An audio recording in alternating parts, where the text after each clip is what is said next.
I'm not in the business of invoking precedent, nor am I under any obligation to do so. I think the honourable gentleman will know that it is the long-established practice of this House that the Speaker in the chair makes judgments upon the selection of amendments, and the order and those judgments are not questioned by members of the House. I am clear in my mind that I have taken the right course. Let me say this by way of explanation to the honourable gentleman and to the House. The motion in the Prime Minister's name is indeed a variation of the order agreed by the House on the 4th of December. Under paragraph 9 of that order, the question on any motion to vary the order should be put forthwith. I interpret that to mean that there can be no debate.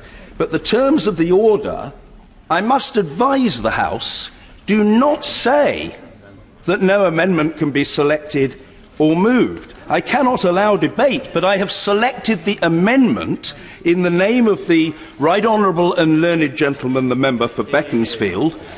At the appropriate point, I will invite him to move it once the motion has been moved. That is the position. Yes, indeed. Yes, indeed. A point of order, Mr. Mark Francois. Thank you. Thank you, Mr. Speaker. For the convenience of the House, I have brought with me a copy of the original business motion, which says very clearly, and which was passed by this House on the 4th of December 2018. Under the general paragraph, towards the end of the motion, Mr. Speaker, it says, and I quote, "No motion to vary or supplement the provisions of this order shall be made except by a Minister of the Crown, and the question on any such motion shall be put forthwith." That was a motion of the House. Now, Mr. Speaker, I have not been in this House as long as you, but I have been here for 18 years, and I have never known any occasion when any Speaker has overruled a motion of the House of Commons. So, just to finish, sir, just to finish, you have said again and again you are a servant of this House, and we take you at your word. And I have heard you many times on points of order when people have challenged you said, "I cannot do X or Y because I am bound by a motion of the House." You've done that multiple times in my experience. So why are you overriding a motion of the House today? The answer to the...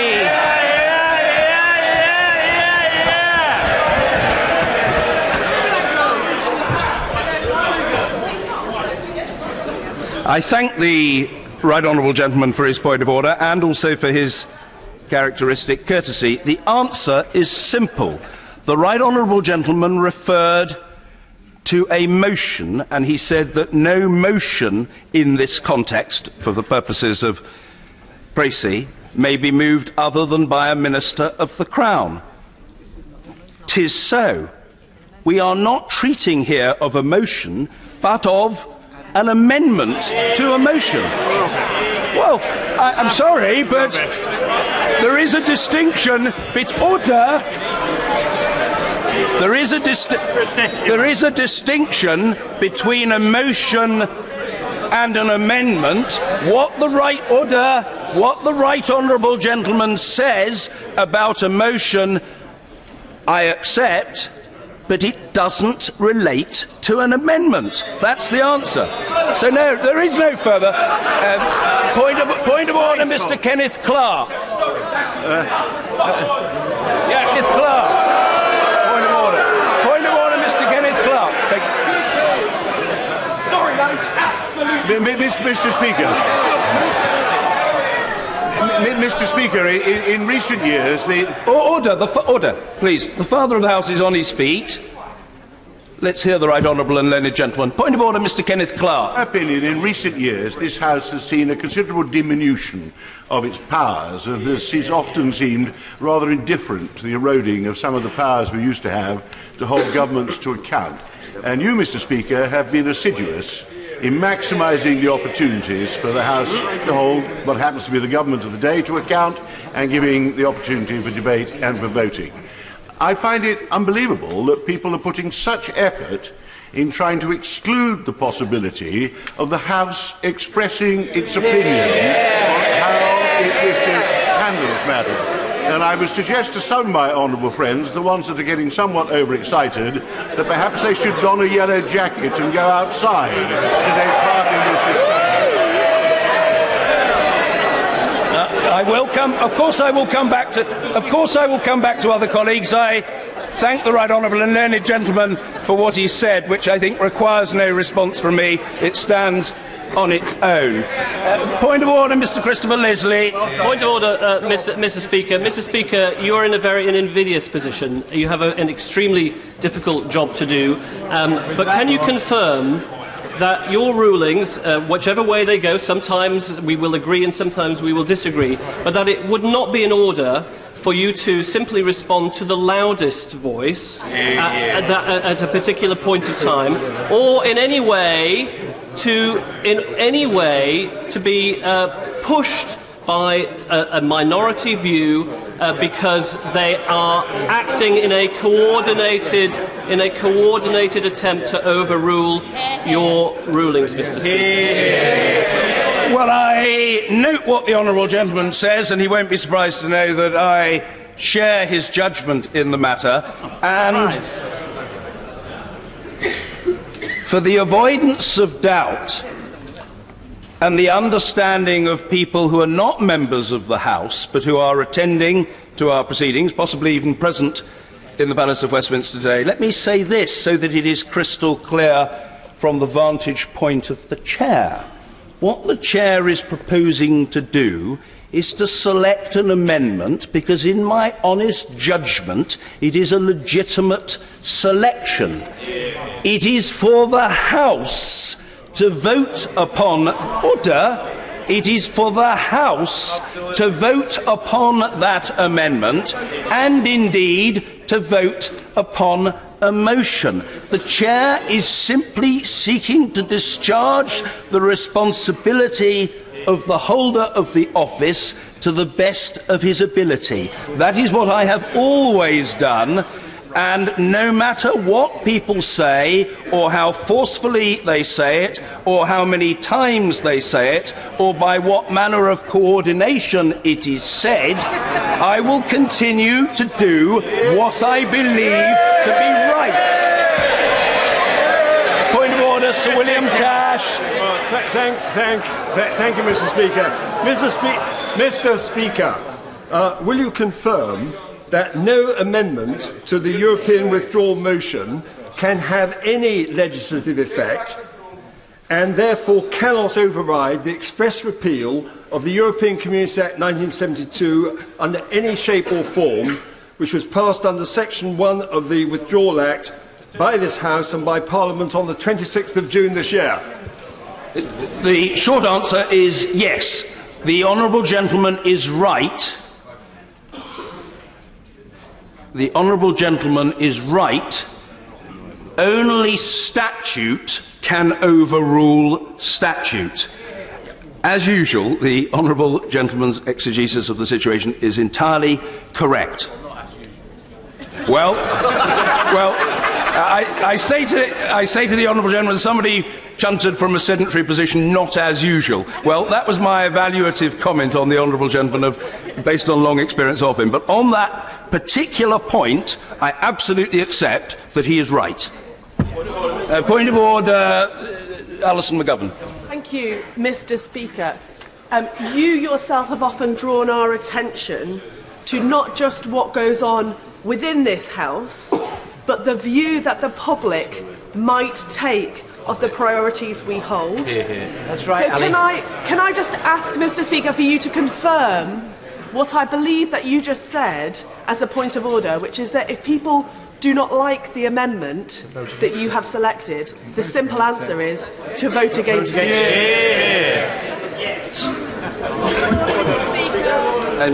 Yes, a point of order, Sir Bernard Jenkins. Mr. Speaker, can I ask you to rule on a different matter, which is regarding Standing Order 118, which is how delegated legislation is dealt with in this House. Under subparagraph 6, it says the Speaker shall put forthwith the question thereon.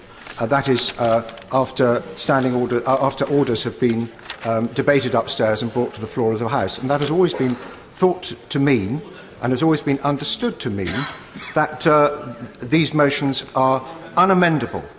Forthwith means unamendable. Why have you changed your interpretation of that word in this case? My understanding is that the motion today and the amendment are undebatable. There is to be no debate on them. I haven't made, as the honourable gentleman suggests, a change of judgment specifically for today. I understand what the honourable gentleman tells me in respect of the traditional treatment of delegated legislation, upon which he may himself be a considerable authority. I think it reasonable to say, by way of response, that I cannot be expected to make a comprehensive judgment on that related question now, but I stand by the view that I have expressed to the House. I completely respect the fact that the honourable gentleman takes a view that differs from my own, but that is in the nature of debate and of argument. And a point of order, Mr. Stephen Doughty. Thank you, Mr. Speaker. The government has a track record on this. They have a track record of trying to prevent this House having its say over all aspects of this Brexit process. And what the public can't see, Mr. Speaker, is the Chief Whip sitting there at the end of the bench, feverishly briefing journalists and texting members in a coordinated attempt to try and undermine your judgment, Mr. Speaker. Now, the honourable gentleman opposite made a very reasonable point. The honourable gentleman is raising a point of order, and he is entitled to be heard. And he will be heard.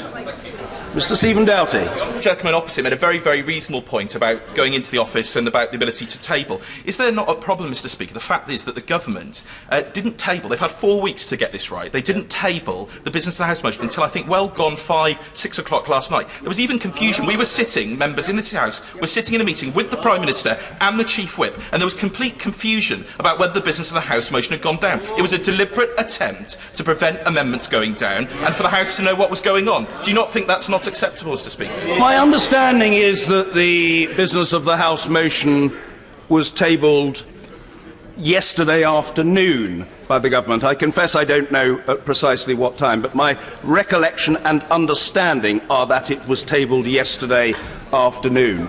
I think it's for members to judge, in the light of the chronology of events of recent weeks, whether that was altogether helpful. Clearly, the Government Chief Whip will do what he judges to be right on behalf of his Prime Minister and his government.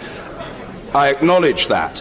Whether members elsewhere in the House found it particularly helpful is perhaps an essay question, which I leave to others.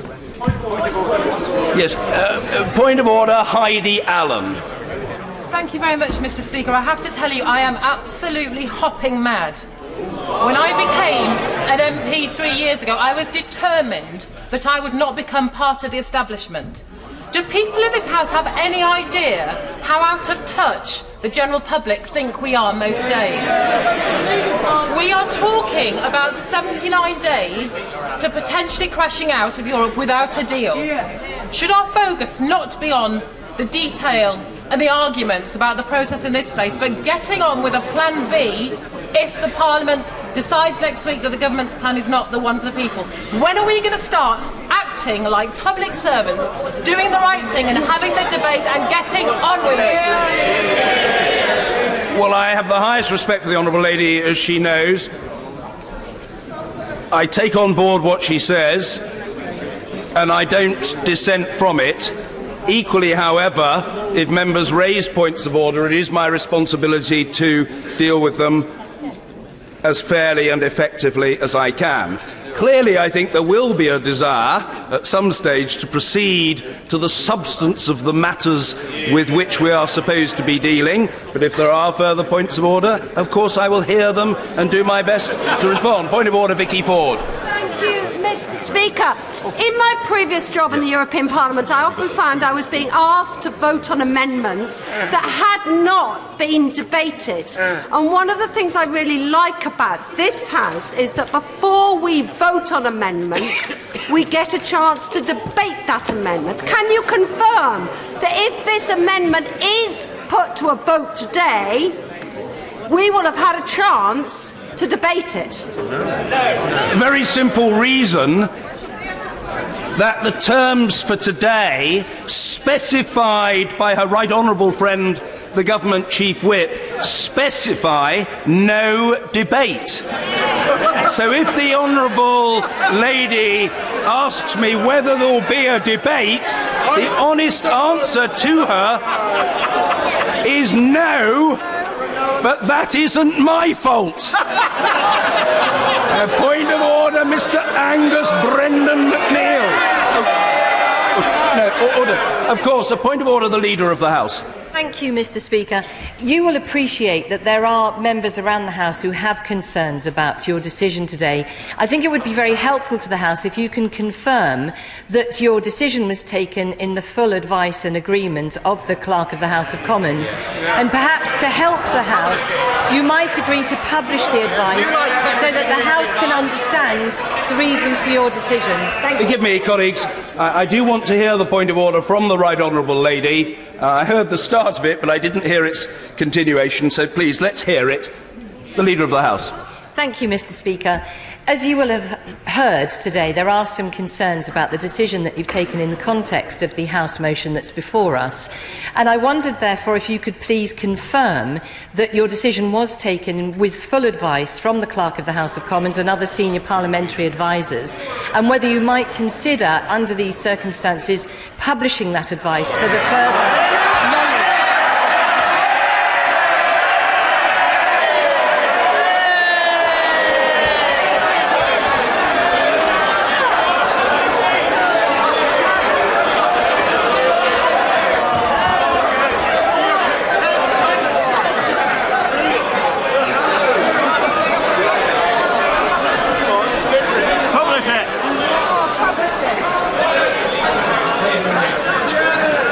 order. I thank the Leader of the House for her point of order, and what I say to her is twofold. First of all, of course I consult the Clerk of the House and other senior clerks, and I hear their advice. That advice is tendered to me privately, and that's absolutely proper. That's absolutely proper. But it is also true that I had a written note from the clerk from which I quoted in responding to the first point of order. If the Right Honourable Lady is... If the Right Honourable Lady...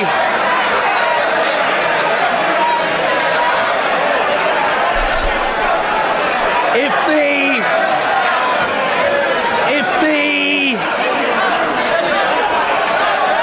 Right Honourable Lady...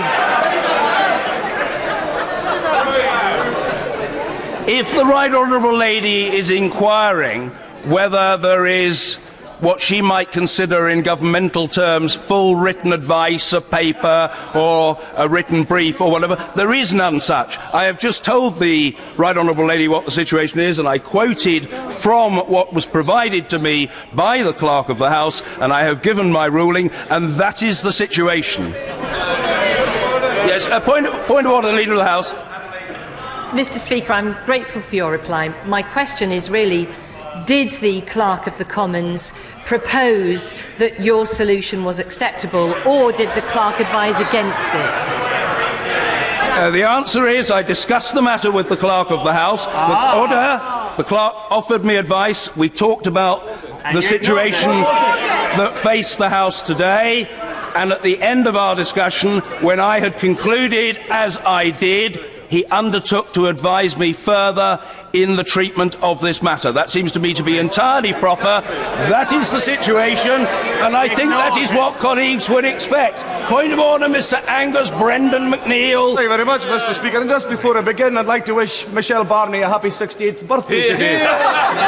Mr. Speaker, the contention with which this amendment is held is surely all the justification that is required for members to vote on it, to decide one way or the other, and you, sir, are correct in what you're doing. Thank you. Yes, on account of his seniority, I will take a further point of order from the Right Honourable Gentleman for Chingford and Woodford Green, but I hope he won't push his luck. Point of order, Mr. Ian Duncan Smith. Mr. Speaker, as you know, I respect the Chair and I would never push my luck with you, sir. But I do ask this, because of the decision being made, it's not by any means a challenge of that decision, which is your right to make this in the Chair, but over the last 5 years, I have, on a number of occasions previously, particularly during the Maastricht debates, requested from the clerks whether or not we could amend business motions. I was always told categorically that precedent said that was not possible and therefore there was no point in doing it. I only say that as a statement. So I ask now, going forward, because this has a big impact on the government's ability to get their business regardless of Brexit, will the instruction go to the clerks that in future a backbencher wishing to amend a forthwith motion will now allow and be accepted against any business at all in this House? Say to the Right Honourable Gentleman that it seems entirely reasonable for me to say to him that I would like to reflect on that matter. Yes. Well, members cavil as though there is an assumption that there should be an immediate and comprehensive knowledge of all circumstances that might subsequently unfold. Now, it may be that there are members who feel that they possess that great wisdom, and if so, I congratulate them upon the fact. I don't claim that wisdom, so I absolutely admit, a holding answer to the Right Honourable Gentleman. I will reflect on the point, but if he puts it to me like this, do I think that it is unreasonable that people might seek to amend a business of the House motion? I do not think it is unreasonable. And if in future backbenchers were to seek to do so, it would seem sensible to me to say, let us look at the merits of the case. And finally, I just say to the Right Honourable Gentleman, attempting to respond not only to him but to some of the concerns expressed, I understand the importance of precedent. But precedent doesn't completely bind for one very simple reason, which I say for the benefit of the Leader of the House, who is shaking her head, and it is this. If we were guided only by precedent, manifestly nothing in our procedures would ever change. Things do. Ridiculous. Nothing would ever change. And I have made an honest judgment, and if people want to vote against the amendment, they can, and if they want to vote for it, they can. Yes. Point of order, Sir Christopher Chope. Mr. Speaker, can I remind the House that, further to what you just said, it was because of your courage in allowing an amendment to the Queen's Speech debate which enabled a referendum test to be applied in this House, that we had the referendum in due course and we are where we are. So let nobody suggest that you, by your actions, have been undermining Brexit. Can I also say that it seems to me absolutely an own goal for this House if we start undermining your position in the chair. And I must say, as an independently minded government backbencher, that I strongly resent the fact that the government pairing whip is on the right-hand side of your chair, and he has been frequently trying to orchestrate objections to your rulings. All I want is an impartial chair. Can I...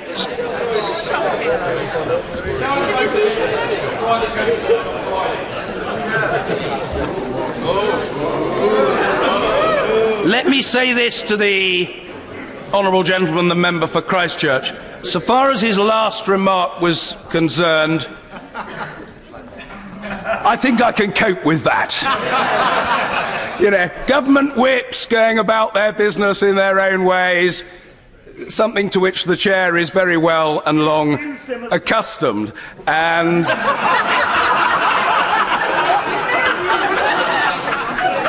the notion that a government whip might now and again do things that are unhelpful to the chair is not entirely novel. I've got broad shoulders and I'm not going to lose any sleep over that. Never have done, am not doing so and never will. Secondly, what I say to the honourable gentleman, I thank him for his characteristic courtesy and his sense of fairness.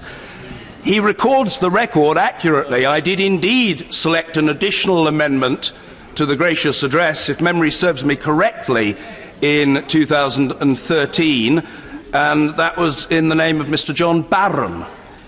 And that amendment was on the subject of a referendum on British membership of the European Union. So what the honourable gentleman says is true. The fact is, there is a responsibility upon the chair to do its best to stand up for the rights of the House of Commons, including the views of dissenters on the government benches, that is to say independent-minded souls who don't always go with the whip, and to defend the rights of opposition and very small parties as well. I've always sought to do that, and on the Brexit issue, as on every issue, what the record shows, if I may say so, and I will, is that this chair, on a very, very, very big scale, calls members from across the House with a very large variety of different opinions. And ordinarily, when statements to the House are made, as colleagues will acknowledge, my practice almost invariably is to call each and every member, whether the government likes it or not. And that's not because I'm setting myself up against the government, but because I'm championing the rights of the House of Commons. I will come to the right honourable gentleman. Point of order, Angela Eagle.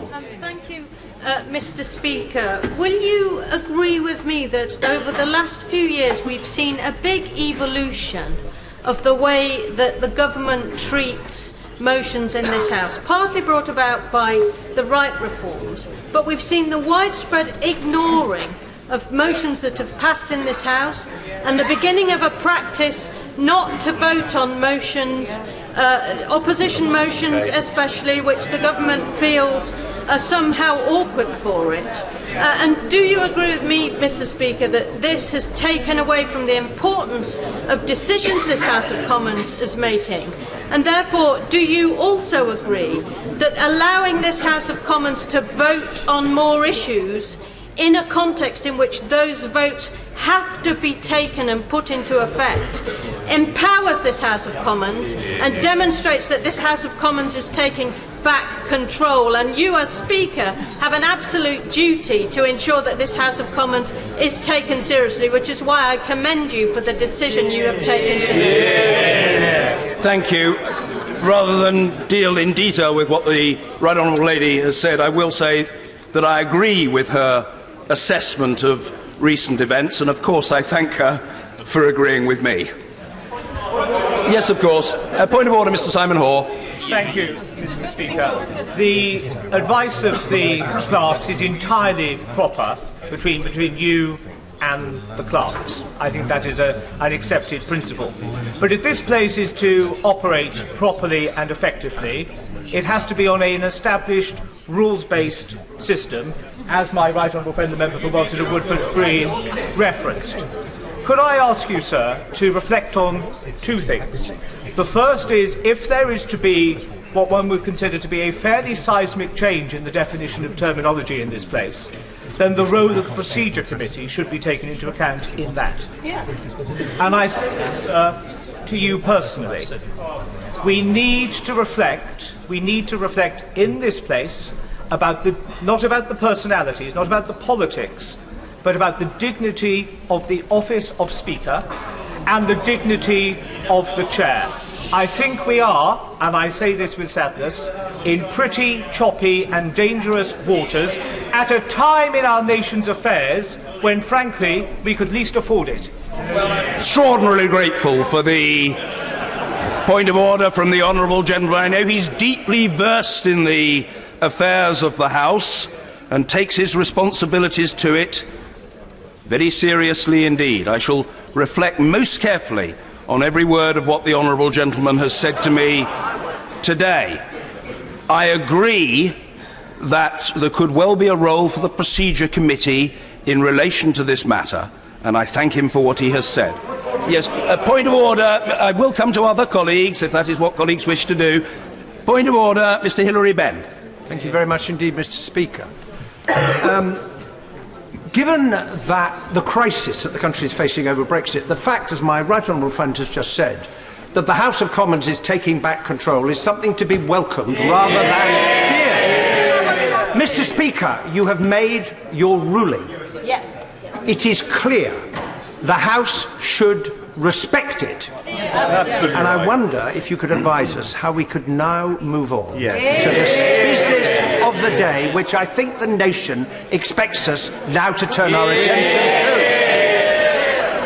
to. The short answer to the right honourable gentleman is that I am in the hands of colleagues, and I think he knows me well enough to know that I have never ducked a challenge. That's not in my nature. It's no part of my DNA, either since I've been in this House or in all of my life before I came into Parliament. The right honourable gentleman member for Birkenhead says from a sedentary position words to the effect, let's get on. And I would like to move on, but I do wish to treat colleagues with courtesy. Well, somebody said you can, but I will take a few remaining points of order if people wish to raise them.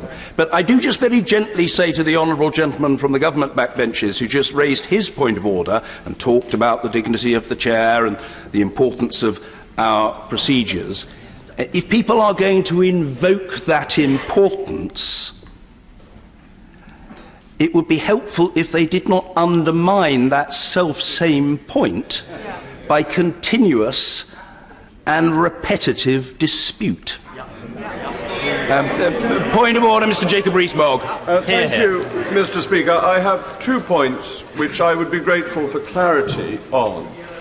The first of all, under Section 9 of the Order of the House setting out the terms of this debate, which says that no motion may be made other than by a Minister of the Crown, you've interpreted that that allows for an amendment to be made to the motion.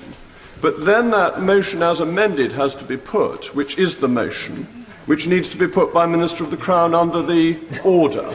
So is it therefore the case that the motion, if amended, may not then be put unless it is adopted by a Minister of the Crown? And I then have a second point. If Mr. Speaker, I may come on to the second point, which is the precedential.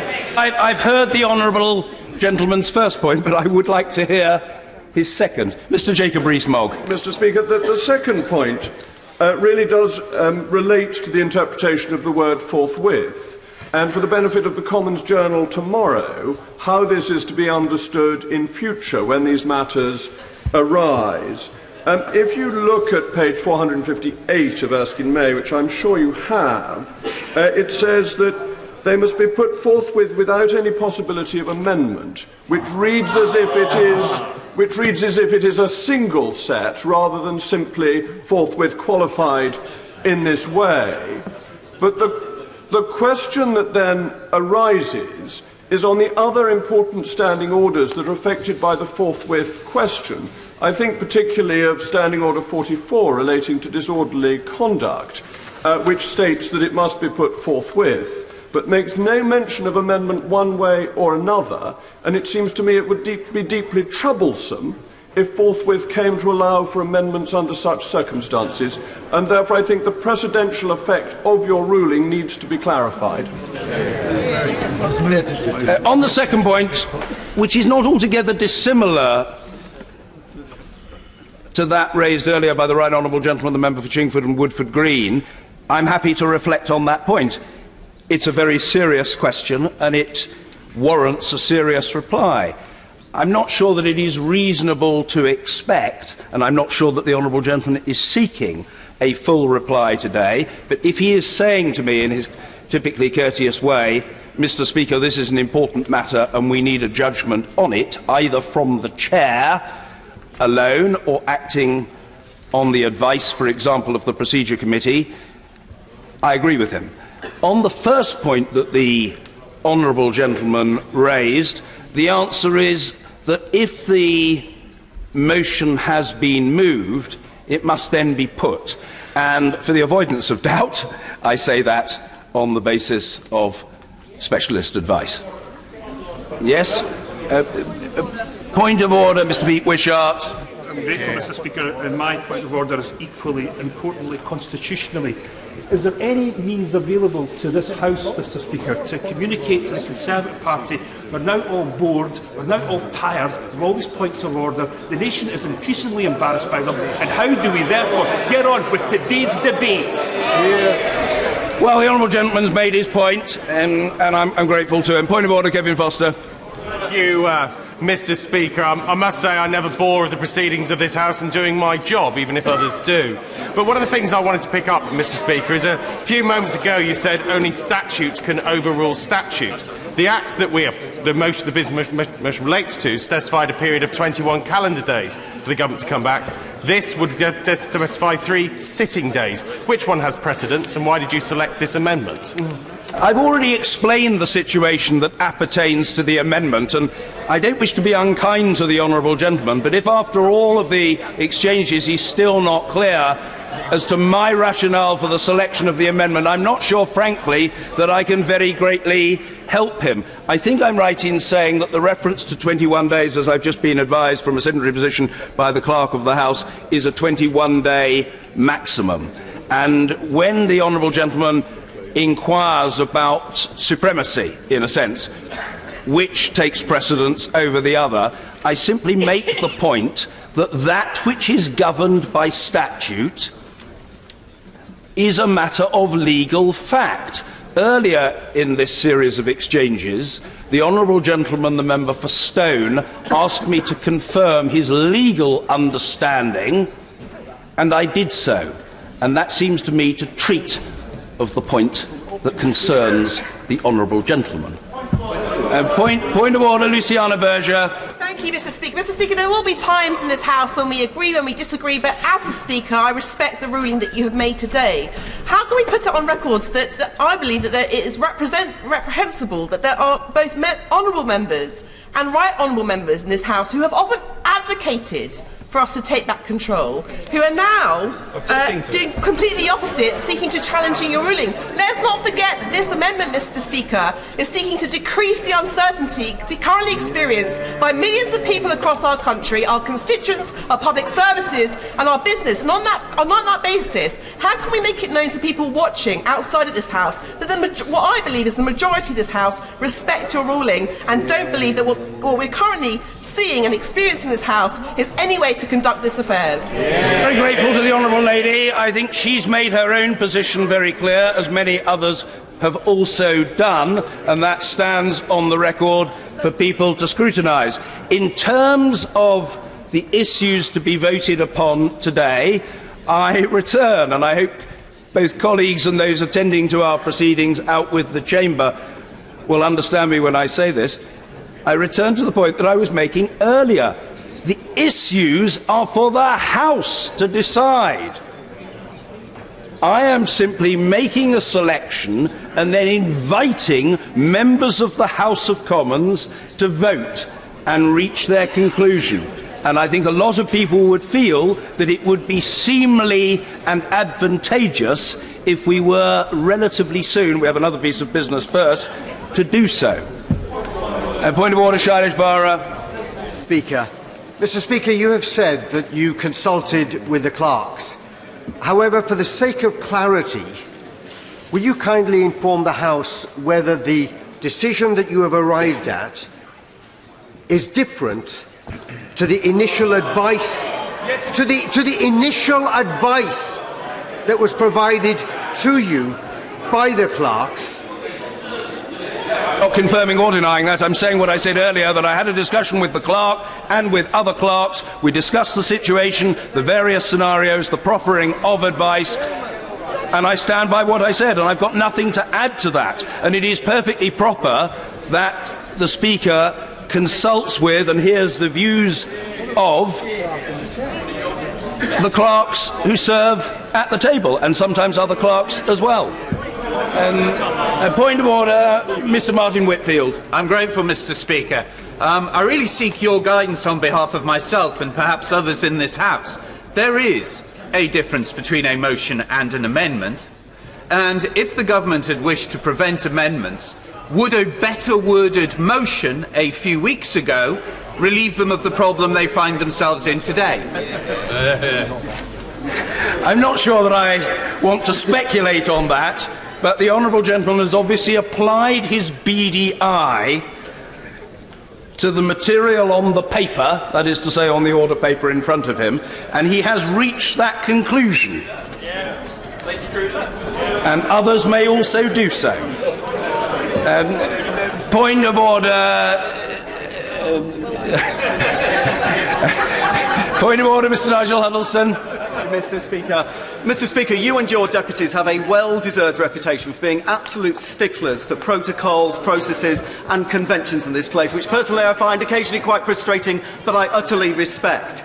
But to that end, would it be in order, Mr. Speaker, for you, as you consider this important matter, to consult with your deputies as to the appropriateness or not of accepting this amendment? I'm extremely grateful to the honourable gentleman, but the short answer is no. And I'll tell the honourable gentleman why the answer is no. The clue is in the title.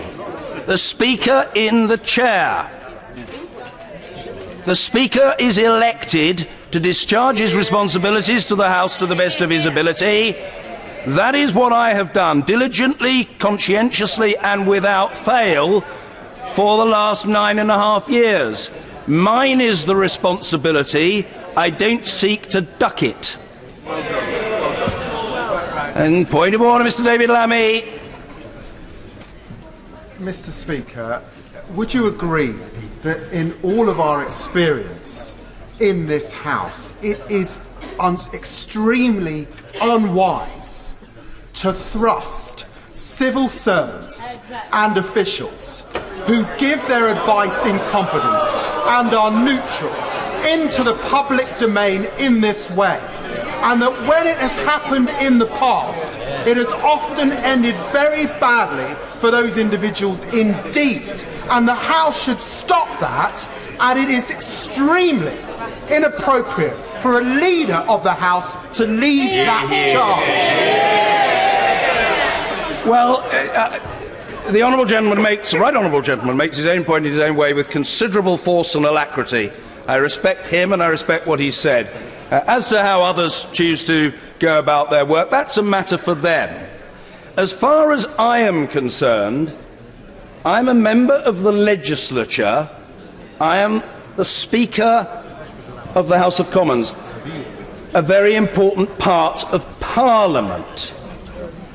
My job is not to be a cheerleader for the executive branch. My job is to stand up for the rights of the House of Commons. And the Speaker will assuredly do so. Point of order, James Cleverly. Thank you, Mr. Speaker. In your response to the point of order from my honourable friend, the member for Warsaw North, you made the point that this was an unprecedented thing. In response to my question, the point of order from my honourable friend for Somerset North, you said you did not necessarily intend this to be the setting of a future precedent. It is clear that it is important that you are both impartial but also, sir, seen and believed to be impartial. There is clearly a huge appetite to explore the implications of this decision.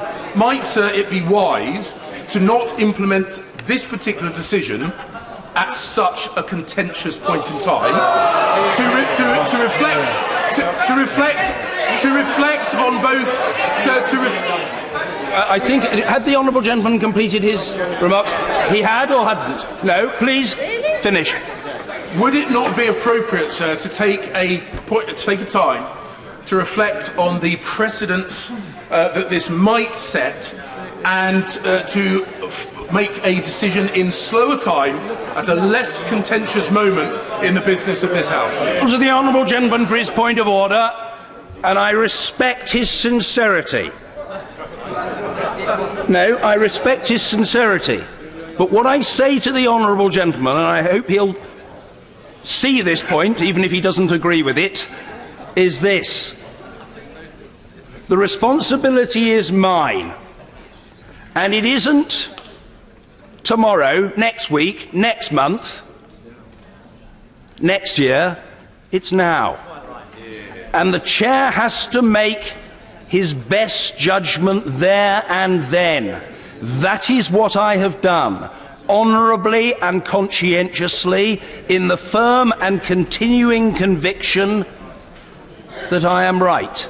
So whilst I respect the honourable gentleman and his sincerity in his point of order, the short answer to him is no.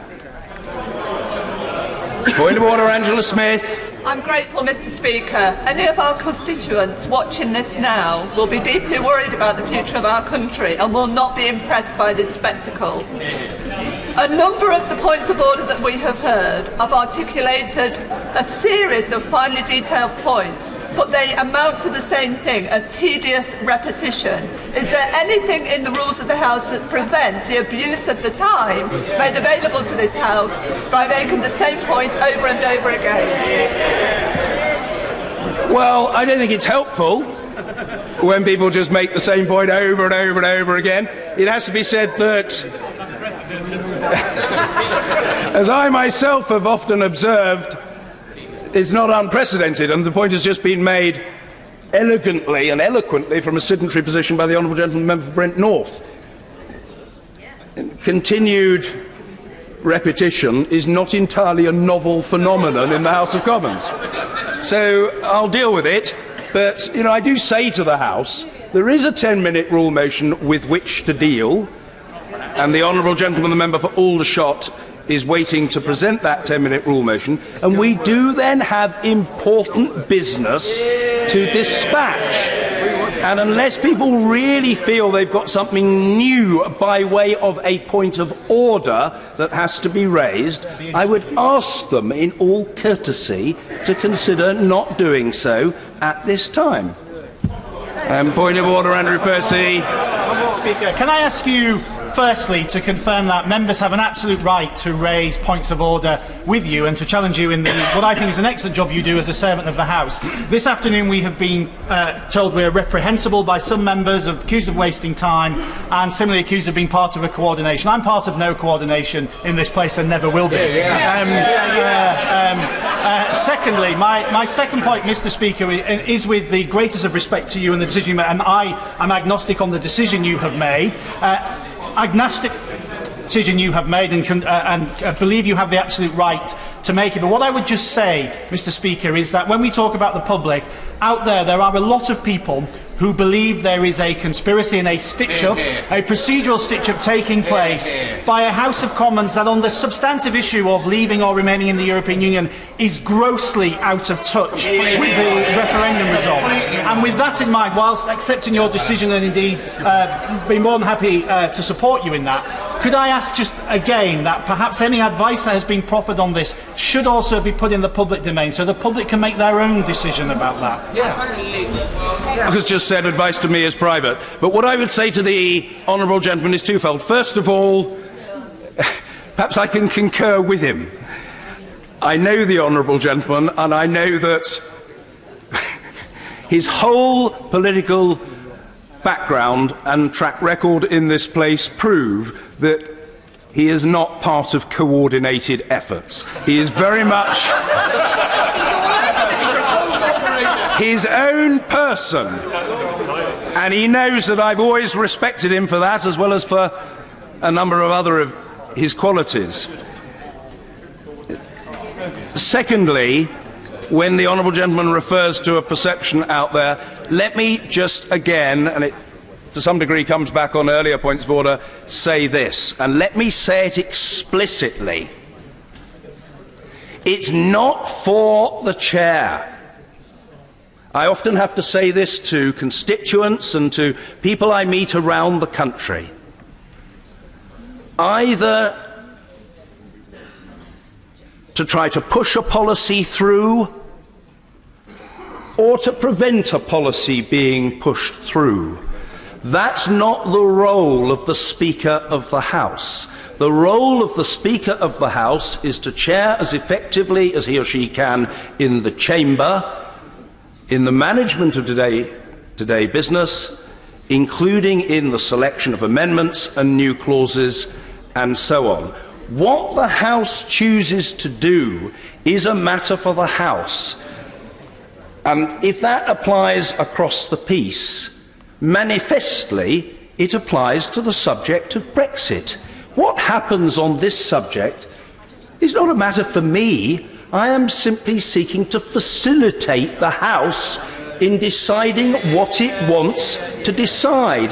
That has always been my attitude, and it remains my attitude, and it will continue to be my attitude. Let the House decide on the policy. And point of order, Yasmin Qureshi. Thank you, Mr. Speaker. Mr. Speaker, I wasn't intending to make a point of order, but I think it's important that we place on record, certainly for myself, that in the 8.5 years I've been in this place, that every time I have an occasion to speak to any of the House officials, whether it's the table office, whether it's the clerks, whether the public bill office or the private bill office, I have been given the most brilliant advice from everyone. I think it's really improper for members here to be saying that advice given to you by the clerks in the execution of their duty should be revealed publicly. I think that's most inappropriate, and it is putting the clerks in an invidious political position. Well, the Honourable Lady for what she said, my understanding is that it has not previously been. I don't know whether there is any precedent for such advice having been issued, but it had not previously been, and I said what I did in response to an earlier point of order on the basis, once more, of clerkly advice. I know that the clerk would concur with that view, as I do. And point of order, Mr. Crispin-Blunt. Thank you, Mr. Speaker. This year will be 30 years since we first met in the final for the competition to be selected for Bristol South, and both of us have been on something of a journey since then. And when you were elected, Mr. Speaker, you said you would serve 9 years. You have, there has been the controversy of the recommendations of the Dame Laura Cox inquiry into the House of Commons. You have been defended by, particularly by two right honourable members on the other side, about the importance of you being sustained in this position beyond the 9 years in order to oversee the discussions and the denouement of the Brexit issue. The uncomfortable conclusion, Mr. Speaker, given the points made by my right honourable friend for Chingford and for honourable friend for Somerset North East, and the implications about the precedent you have set with this ruling today, is that for many of us we will now have an unshakable conviction that the referee of our affairs, not least that you gave your opinion and your vote on the issue of Brexit publicly, that we will have an unshakable conviction that the referee is no longer neutral. And, Mr. Speaker, I just invite you to reflect on the conclusion that many of us inevitably will have come to. Very grateful to the honourable gentleman for his point of view. He's quite right. We met, I think, in the ante-room of the Bristol Conservative Association headquarters at 5 Westfield Park, Redland, Bristol, in July 1989. So we've known each other a long time, and I take in a perfectly good spirit what the honourable gentleman has said. I think I have explained in response to previous points of order and adduced evidence in support of my argument, including that proffered by the honourable gentleman, the member for Christchurch, that I have always done my conscientious best to champion the rights of members wishing to push their particular point of view on a range of issues, and perhaps most strikingly on this issue. That is what the record shows. I have always been scrupulously fair to Brexiteers and Remainers alike, as I have always been to people of different opinions on a miscellany of other issues. That has been the case, it is the case, it will continue to be the case. And as far as the other point the honourable gentleman made is concerned, the honourable gentleman will know that I was re-elected unanimously by this House on, I think, the 13th of June 2017 for the Parliament, and if I have a statement on that matter to make, I would of course make it to the House first, and I think that most people would accept that that is entirely reasonable. Point of order, Jess Phillips. Thank you, Mr. Speaker. I never thought that I was going to be one of the people who would care about the procedures of this House. I scoffed at people who talked in procedure, and when I arrived here I realised that actually it is the procedures of this House, protecting them and developing them, that actually will make our democracy considerably better. I wonder if you agree with me, Mr. Speaker, and I've seen two occasions of that this week, of what I'm about to say, is that people only care about the procedures and protecting and conserving the procedures when they don't like the outcome of the thing that is about to happen, and never when it is going in their favour.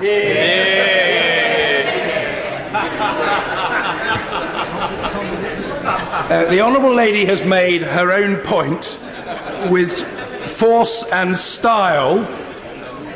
I think we all know, let me put it like this, I won't get into that, but I think we all know from our own constituencies that people are inclined to complain about a process when they don't like a result. In this case, to be fair, the result will come only when we have votes on an amendment and a motion.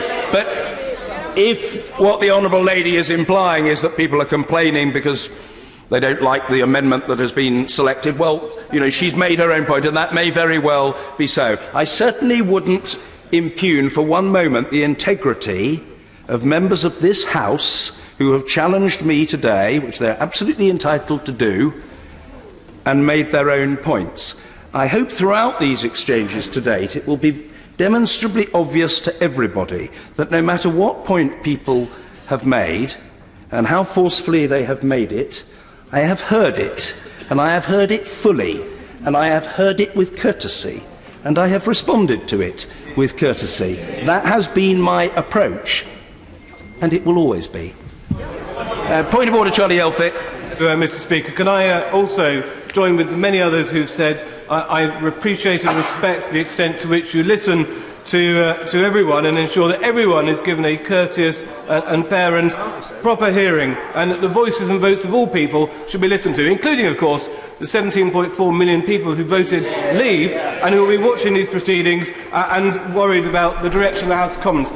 On the substantive question on this amendment, can I ask for your advice and guidance on the amendment itself, in the name of my right honourable friend for Beaconsfield? And the reason I raise this is I'm wondering why you selected it, as it seems to me to be defective. It says a Minister of the Crown shall table within 3 sitting days a motion under Section 13. But it seems to me there's no ability to, no sanction if a Minister of the Crown doesn't raise such a motion, nor indeed does it say which Minister of the Crown it needs to be. And if it were to be tabled within 3 sitting days, there's nothing to force it to actually be taken, because it could end up on the remaining orders and notices section indefinitely. So why are we having this sort of amendment when it doesn't actually have, it seems to me, any effect? And again, I thank the honourable gentleman for what he said at the start of his remarks and for his usual courtesy. What I would say to the honourable gentleman on the substance of the issue is as follows. The judgment for the chair is whether an amendment, in this context we're talking about an amendment, is orderly and selectable. It is not incumbent upon the chair to seek to interpret the amendment. That's not my responsibility. And what I would say to the honourable gentleman, if he is quizzical on that point, he believes it to be, as he put it, I think, ineffective, or he said it is not effective, his inquiry on that matter should, if I may say so, be lobbed gently or otherwise in the direction of his right honourable and learned friend, the member for Beaconsfield, whose amendment it is. That, and I'm very clear intellectually on this point, that is not a matter for me. It may well be very important to the honourable gentleman and perhaps to other people, but it is a matter to raise either personally with the right honourable and learned gentleman, the member for Beaconsfield, or indirectly. I will take remaining points of order on these benches. Point of order, Adam Holloway. Speaker, to the member for Reigate's point, we've all noticed in recent months a sticker in your car making derogatory comments about Brexit. No, this is a serious point about partiality. Have you driven that car with the sticker there? Order. I think the record will show, and I have the highest regard and affection for the honourable gentleman, that I've listened to all the points of order. The only reason why I interrupt him at this point, and I hope you'll forgive me doing so, is that there was a factual error in his opening remarks. I'm sure it was an inadvertent error, and I mean that most sincerely, but it was a factual error. The honourable gentleman said that in recent months it had been noticed that there was a sticker in my car. That sticker on the subject of Brexit happens to be affixed to or in the windscreen of my wife's car. Yes. And I'm sure the honourable gentleman wouldn't suggest for one moment that a wife is somehow the property or chattel of her husband.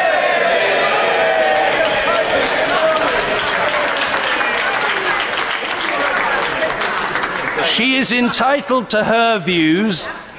That sticker is not mine, and that's the end of it. Point of order, Mr. Nicholas Brown. I think the House is now ready to move on. We've got a long day ahead of us, and I beg to move next business. Well, it isn't a motion that I can accept, but I would like to propose that we come now to the 10-minute rule motion. Mr. Leo Doherty.